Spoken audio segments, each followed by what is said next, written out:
الأبرار خطاب الصوفية أرجوكم جودوا بنظرة يا أهل الغوثية.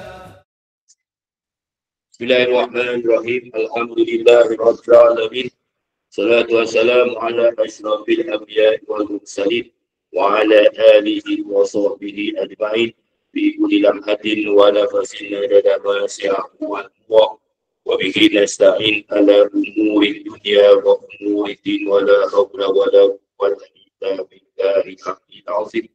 اللهم بارك لنا فيها اللهم بارك لنا فيها اللهم بارك لنا في أسمائنا وأبصارنا وقلوبنا وأزواجنا وذرياتنا وبارك لنا في أرزاقنا وتب علينا إنك أنت التواب الرحيم.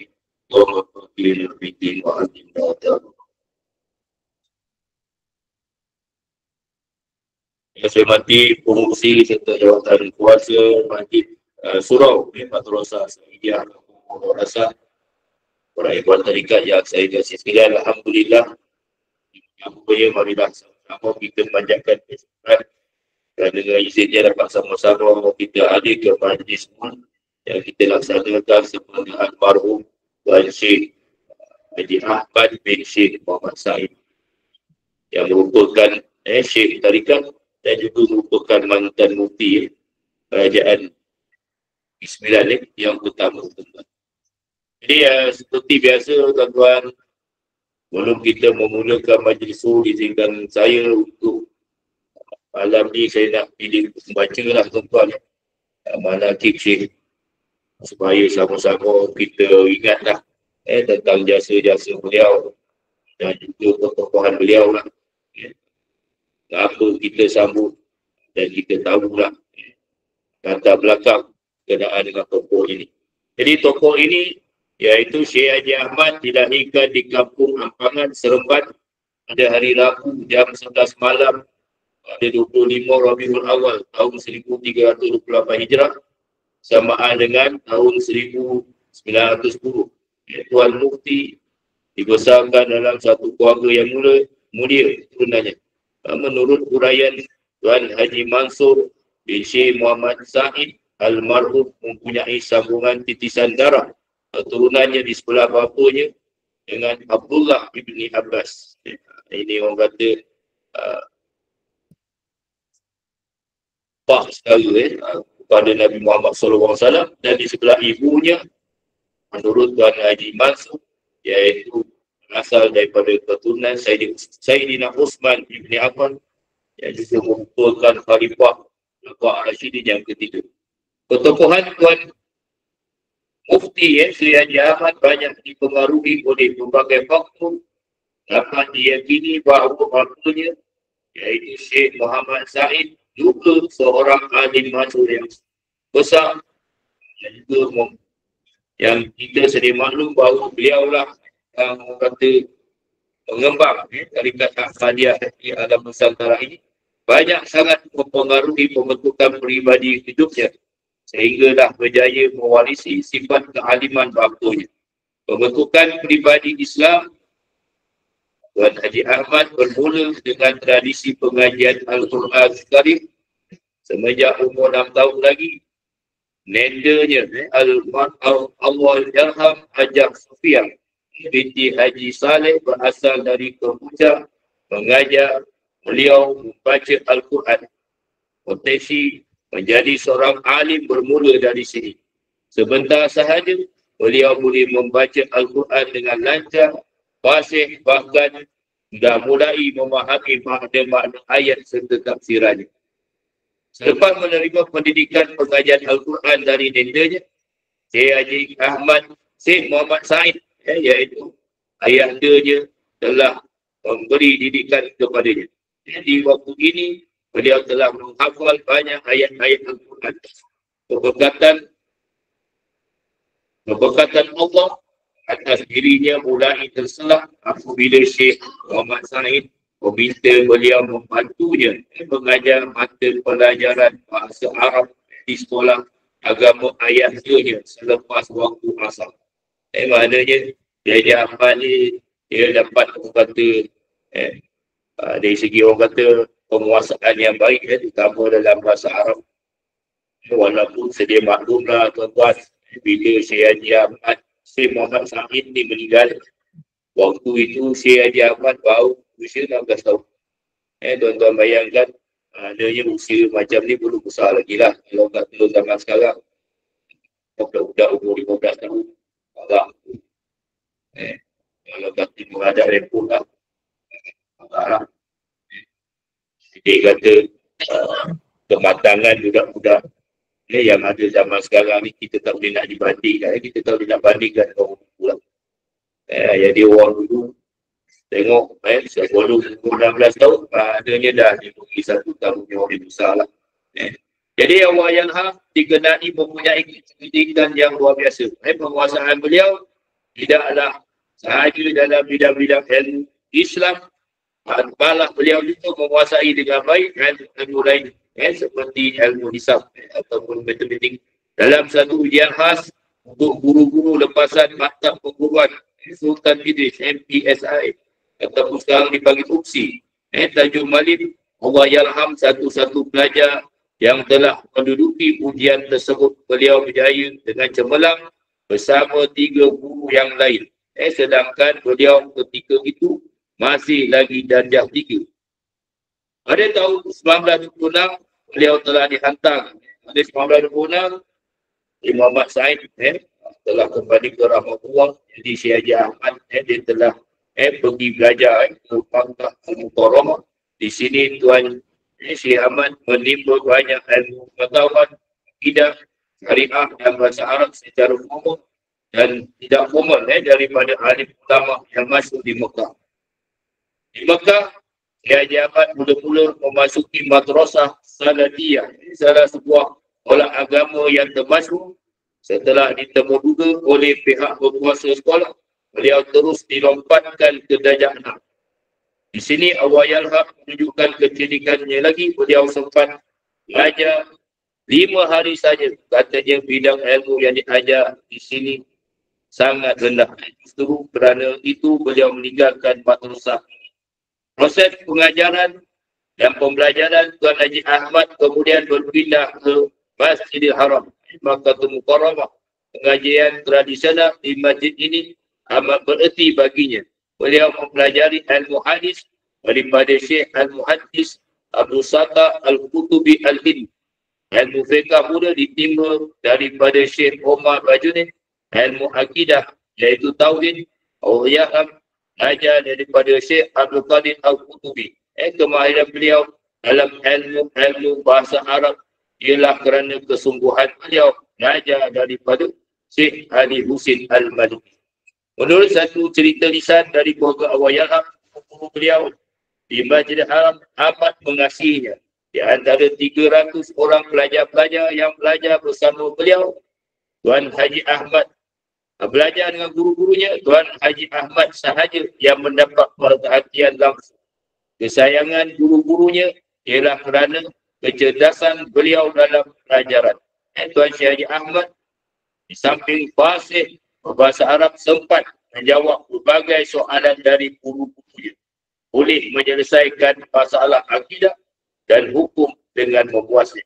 Dan beliau selalu mendapat markah cemerlang dengan dalam ujian-ujian pelajaran dan mengatasi rakan-rakan sehalaqahnya yang berbangsa Arab.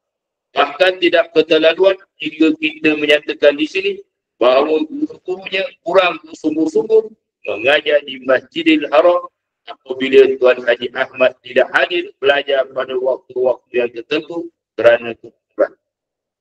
Selain itu, disebutkan juga tuan-tuan selepas sahaja selesai belajar di Mekah pada tahun 1934, Tuan Haji Ahmad telah kembali ke tanah air dengan azam yang kuat untuk meneruskan amanat bapanya, almarhum Tuan Syekh Muhammad Sa'id, supaya menyebarkan ilmu keislaman.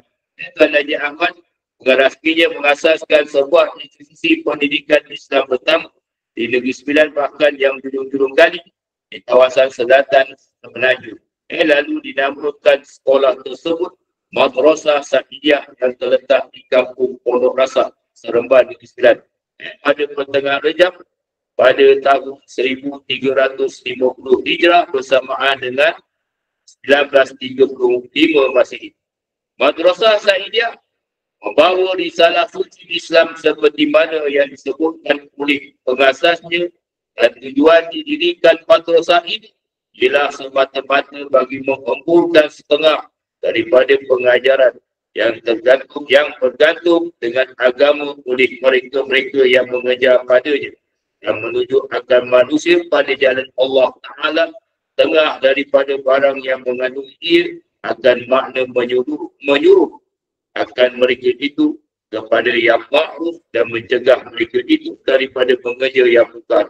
Ini orang kata petikan daripada Yahya Ahmad, asas madrasah Saidiyah sendiri. Jadi jelas terbayang dari kata-kata bermakna daripada Tuan Haji Ahmad, sesungguhnya masyarakat Islam mustahak sangat mempelajari ilmu-ilmu keislaman. Dalam hubungan ini, penumbuhan madrasah Saidiyah pada khidmat kami mempunyai peranan menyebarkan ilmu pengetahuan agar masyarakat menjadi baik serta meninggalkan perkara-perkara yang buruk. Meneliti akan syarat-syarat belajar di madrasah ini, dasar-dasar akhlak amat dipentingkan. Misalnya, ataupun contohnya, seorang pelajar tidak dibenarkan belajar sekiranya tidak belajar bersungguh-sungguh. Ini kata yang ni tuan-tuan, kalau korang tengok pada zaman Syekh Toto punya tuan-tuan, datang kat sini, datang belajar gila juga, datang tu nak minta tarikat.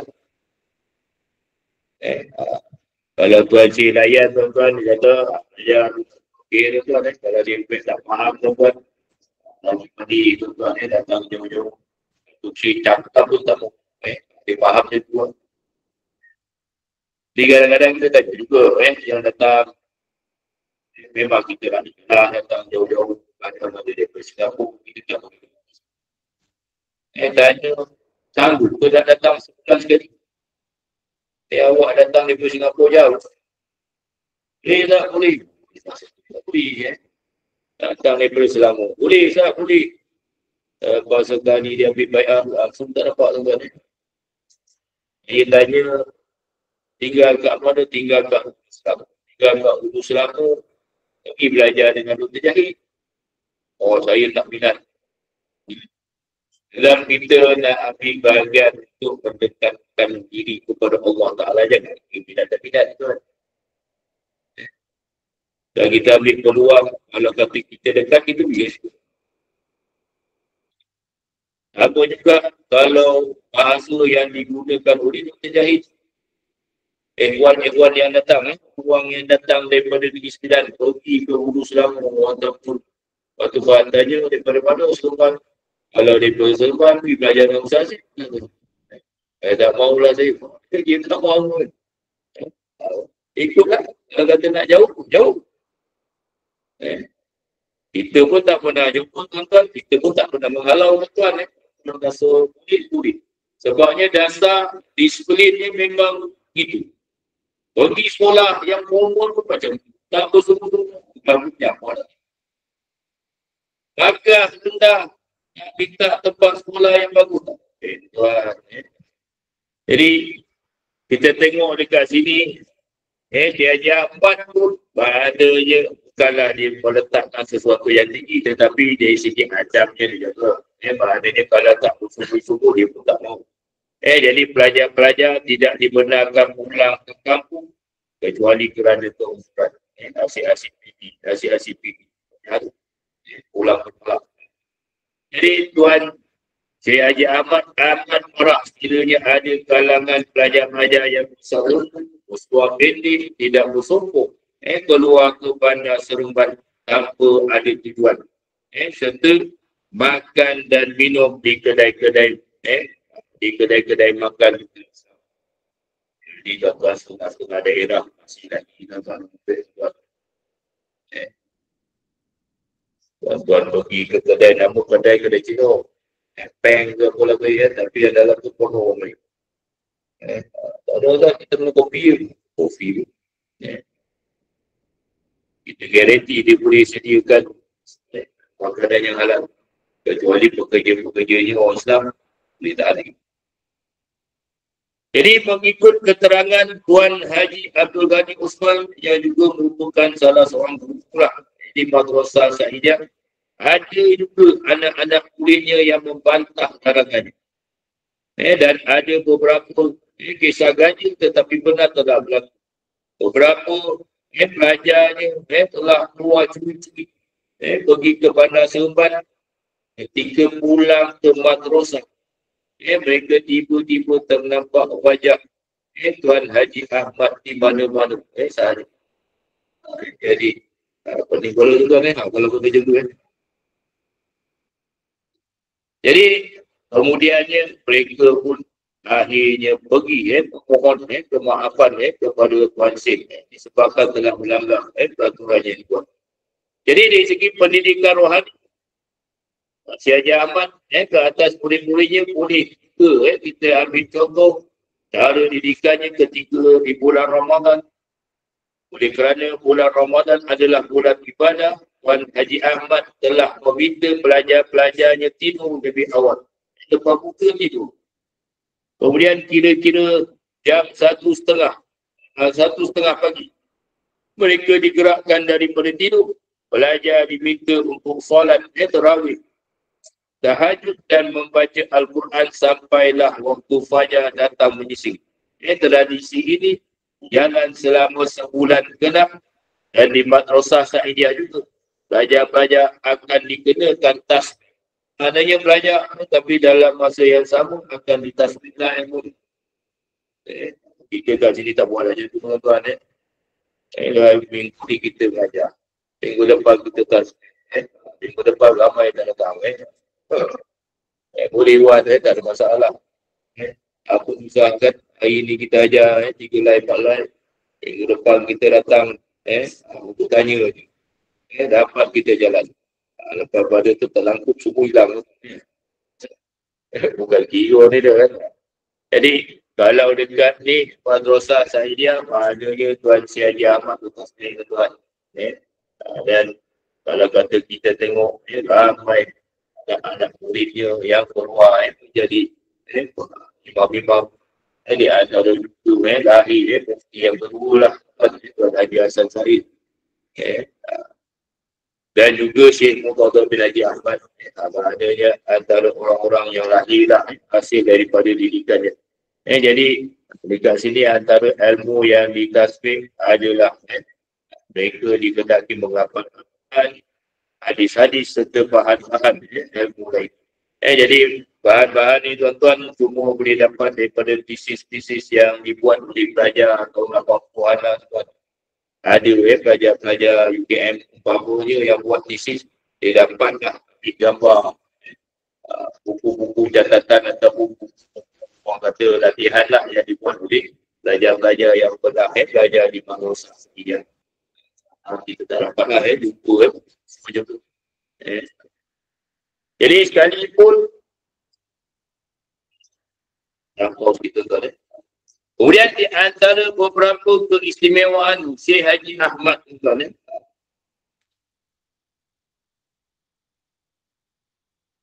Di antaranya maknanya selepas beberapa ketika Tuan Syekh Haji Ahmad ni tuan-tuan diminta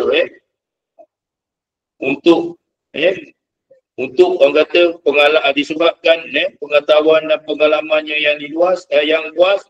Jadi Tuan Syekh Haji Ahmad ni diperlukan oleh masyarakat dalam pentadbiran Islam, iaitu Syekh Haji Ahmad ini orang alim yang pertama menjadi mufti di Negeri Sembilan, sekaligus dipilih juga menjadi yang dipertua Jabatan Al-Ikhwan Agama Islam yang pertama. Jadi jawatan ini disandar sekitar tahun 1950 hinggalah 1964. Di antara beberapa keistimewaan Tuan Syekh Haji Ahmad semasa menjadi mufti, beliau dikenali umum sebagai seorang yang alim yang cekap bekerja. Beliau amat gemar menjawab semua surat-surat yang dihantar kepadanya kerana tanpa tanggung-tanggung. Surat-surat ahli ulama tempatan, pemerintah serta orang ramai. Kebiasaannya mengandungi pertanyaan syarak, dasar-dasar akidah dan lain-lain. Allah Yarham dapat menjawab dengan sangat memuaskan. Satu daripada keistimewaan yang terdapat pada diri Allahyarham. Beberapa orang kali ke-9 yang tidak dapat menyelesaikan masalah hukum sekalipun merujuk kepada kitab-kitab yang muktabar, terpaksa merujuk kepada Allahyarham. Apabila beliau mendengar soalan-soalan tersebut tanpa merujuk kepada kitab-kitab, terus beliau menjawabnya dengan pantas, dan yang anehnya jawapan-jawapan tersebut tepat dengan catatan dalam kitab-kitab tersebut. Ketokohan Allahyarham menjadikan beliau pernah mendapat tawaran jawatan mufti besar Malaysia yang belum pernah sebelum ini. Beliau menolak tawaran jawatan tersebut lantaran permintaan Tuan Haji Ahmad supaya kebebasan diberikan kepadanya semasa menjawat jawatan ini tidak dapat dipersetujui oleh kerajaan pusat. Sebenarnya, beliau tidaklah gembira ketika bertugas sebagai mufti Negeri Sembilan. Allahyarham selalu mengingatkan dirinya dan orang lain bahawa sesungguhnya jawatan mufti bukanlah suatu yang prestis, tetapi suatu amanah yang berat dan terpaksa bertanggungjawab di hadapan Allah kelak. Satu hal yang menarik, jawatan mufti yang dipegangnya tiada sama sekali menyebabkan beliau menjadi alat kepada pemerintah sehingga tidak ada suatu peristiwa yang boleh membuktikan Tuan Syekh Haji Ahmad pernah diperalatkan atau dipermain-mainkan oleh pemerintah. Sikap tegas beliau ini berterusan hingga ke akhir hayatnya.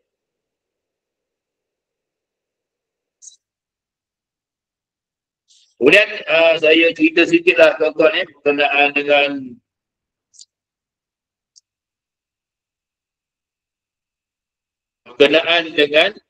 penglibatan beliau dalam bidang tasawuf.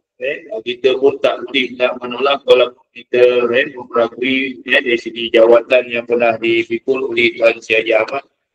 Syekh Haji Ahmad juga semasa menjawab pernah menjadi pembantu kepada Syekh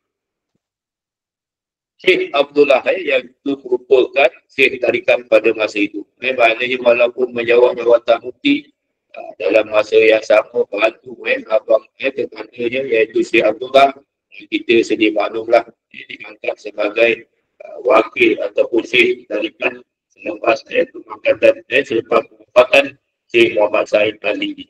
Ketika itu usia dia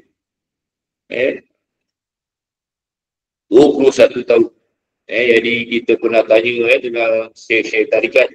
Dia kata 21 tahun sekarang. Jangan samakan dengan orang satu yang sekarang. 21 yang dulu. Jangan disamakan 21 yang sekarang. Ramai orang jadi ulama besar pada usia macam tu. Jadi saya tanya benda ni boleh diterima. Benda ni boleh diterima. Lebih-lebih lagi orang yang mendidik Syekh Abdullah bukan jalan-jalan orang lah tuan-tuan maknanya ayah dia bukanlah kita kenal orang yang perkara pemutaran orang yang alim lah. Jadi Syekh Abdullah menjawab ataupun dia memegang amanah selepas kewafatan Syekh Muhammad Said pada tahun 1926. 26, 36, 46, 56, 30 tahun lah tuan. Pun begitu umur pun tak banyak juga tuan. Sebab pegang pada tahun 21 tahun. Tuan dalam 50-an juga lah tuan. Itu juga dengan Syekh Haji Ahmad padanya usia 50-an. Dia meninggal dunia juga dah pada tahun 19 tahun. Sebab dia beza lebih kurang 10 tahun. Jadi penglibatan dalam tarikat ni tak lama lah tuan-tuan kalau kita lah begitu contohnya beza dengan Syekh Abdullah padanya Syekh Haji Ahmad banyak meninggalkan karya-karya yang penting lah untuk menjadi orang kata kita dan juga orang kata kajian kita lah untuk memahami tarikat Ahmadiyah daripada Syekh Muhammad Said Ali yang meninggalkan kepada kita kitab Fawaid, dan ini kita mengajar kitab tersebut lah tuan. Ada orang pernah tanya kita, kitab ni ditunjuk orang saya. Kitab itu dalam bentuk yang asal lah. Dan ada tak bentuk? Saya pun orang kata, spontan ni buka lah. Saya cakap perempuan dia ni. Dia tanya kau ada ni, aku tanya juga ni mana. Jadi dia tanya yang ni. Yang ni apa benda Ustaz? Saya pun tunjuk yang surat depan. Adanya dalam surat depan tu dia ada orang kata, dia selitkan orang kata gambaran asal kitab ni. Saya cakap dengan dia masa saya buat kajian master, saya baca yang ni. Saya baca yang ni. Tuan boleh baca ke? Tapi saya cakap walaupun saya boleh baca, saya tak mampu nak orang kata penegang kepada orang lain. Disebabkan bahasa dia orang kata sebab dan juga nak membaca pun orang kata tak boleh nak konsisten. Ini saya ke tepi baca. Tapi alhamdulillah tuan-tuan maknanya zaman daripada Syekh Haji Ahmad dibantu oleh saya Ustaz dan juga Ustaz Muhaid, bahagian kita dapat berkenalan lah dengan pensyarah daripada UiTM Ustaz Muhaizam dia tahqiq kitab ini dan jadilah kata daripada Alhamdulillah kata dapatlah dirugikan. Begitu juga yang Arabnya dapat diterjemahkan lah. Semuanya mungkin dari segi bahasa yang moden itu belum jelas. Mungkin akan datang usaha itu menjadi kuat. Contohnya maknanya kalau ditanya apa kitab-kitab daripada pondok asal kan tak. Dengan usaha sama dengan Jabatan Mufti untuk kita sama-sama faham berkenaan dengan tarikat. Kemudian daripada kitab ni tuan-tuan dapat lihat Syekh Haji Ahmad orang yang kita raihkan dia pula menulis kitab pengantar kepada pengantar tarikat Ahmadiyah. Faraid Maksir. Kemudian kita Qaul Wafiq dan tahun lepas kita ada buat terjemahan ada buat pertentangan buku kitab ataupun karya Syekh Haji Ahmad berkenaan dengan Nabi Khidir dan juga berkenaan dengan walian. Jadi tahun ni tuan-tuan kita tunggulah mudah-mudahan kita doakan kitab tadi dapat disiapkan atau mungkin kurang tahun sekali lagi Jadi tuan-tuan hadirin hadirat yang saya kasih sekalian, memadailah beberapa perkara yang mungkin saya dapat jelaskan dan mungkin ada perkara yang saya tak sempat menjelaskan berkenaan dengan pertokohan Syekh Haji Ahmad ni. Supaya kalau kata nak mengetahui lebih lanjut bahawa Syekh Haji Ahmad ini pun pernah ditampalkan sebagai tokoh ulama Islam yang kelima lah tuan-tuan daripada UKM. Berkat usaha daripada Mahmud Syahid yang juga ketika itu merupakan pensyarah lah di sana.